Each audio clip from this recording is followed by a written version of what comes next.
नमस्कार, आपण पाहत आहात रयत संवाद न्यूज चॅनल।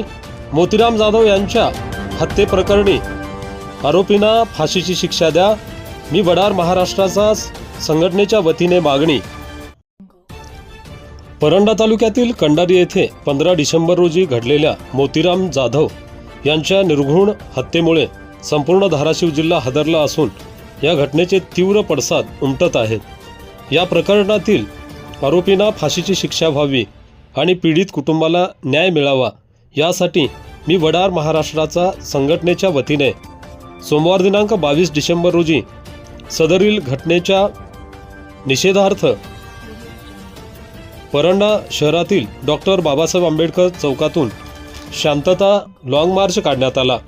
हा लॉंग मार्च तहसील कार्यालयापर्यंत काढण्यात आला। या लॉंग मार्चमध्ये शेकडो वडार समाज बांधव सहभागी झाले होते। यावेळी जिल्हाध्यक्ष अविनाश इटकर, जिल्हा उपाध्यक्ष सुनील पवार, तालुका अध्यक्ष भास्कर इटकर, बाबूराव काळे, भारत जाधव, देवराम सुकळे, अर्जुन पवार, उमेश सुकळे, अविनाश जाधव, शहाजी पवार आदींसह मयत मोतीराम जाधव यांचे कुटुंबीय, महिला व वडार समाज बांधव मोठ्या संख्येने उपस्थित होते। रयत संवादसाठी फारुख शेख, परंडा, धाराशिव। आपल्या परिसरातील बातम्या पाहण्यासाठी रयत संवाद न्यूज चॅनलला सबस्क्राइब करा, शेअर करा, लाईक करा। सखोल तपास करावा।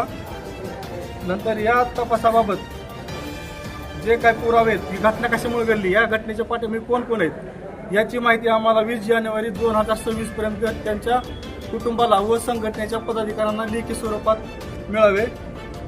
यानंतर मोतीराम हा घरातला एकमेव कमवता मुलगा होता। त्याच्या या हत्येमुळे हे कुटुंब पूर्ण उद्ध्वस्त झालेले आहे। यांच्या कुटुंब चालवण्यासाठी घरात कुणी करता पुरुष नसून शासनाने तात्काळ त्यांच्या 2-3 मुलांचे शिक्षणाचा खर्च घ्यावा, मोफत करावा आणि कुटुंबाला आर्थिक मदत मिळावी। यासह कुटुंबाचे पुनर्वसन करावे, पीडित कुटुंबाला पोलीस संरक्षण मिळावे आणि हा खटला जलद गती न्यायालयात चालवून या प्रकरणाची सीआयडी चौकशी व्हावी आणि कुटुंबातील जे काही नातेवाईक आहेत ह्यांचा पुरवणी जबाब त्यांच्या म्हणण्यानुसार सविस्तर घ्यावा, या आमच्या प्रमुख मागण्या आहेत। यासाठी आम्ही निवेदन देत आहोत। सर,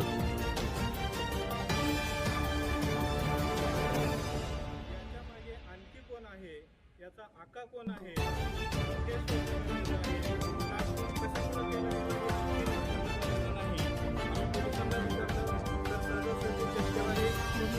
चेष्टा मस्करी झाली आणि त्याचा मर्डर झाला, हे कारण आम्हाला योग्य वाटत नाही।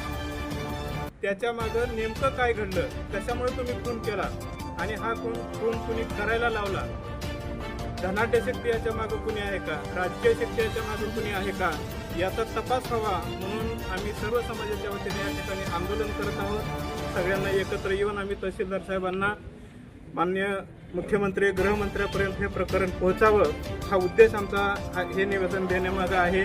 आणि तरी आमची एवढीच विनंती, या कुटुंबाला न्याय मिळाला पाहिजे, अशी प्रकरणं पुन्हा घडता कामा नयेत। गरीब लोक या ठिकाणी ह्या पद्धतीनं जर मारली गेली तर या शाहू फुले आंबेडकरांच्या महाराष्ट्रामध्ये जगणं मुश्किल होईल।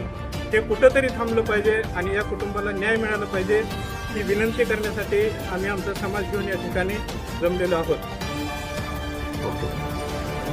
पूर्ण महाराष्ट्रात आंदोलन आम्ही उभा करू आणि न्याय मिळवून देण्यासाठी 20 जानेवारीपर्यंत पोलीस प्रशासन ह्यांनी जर दखल नाही घेतली आणि ह्याचा जर लवकरात लवकर जर छडा नाही लावला तर आम्ही 26 जानेवारी रोजी प्रजासत्ताक दिनानिमित्त संपूर्ण महाराष्ट्रात मी वडार महाराष्ट्र संघटने वतीने तीव्र आंदोलन छेडू।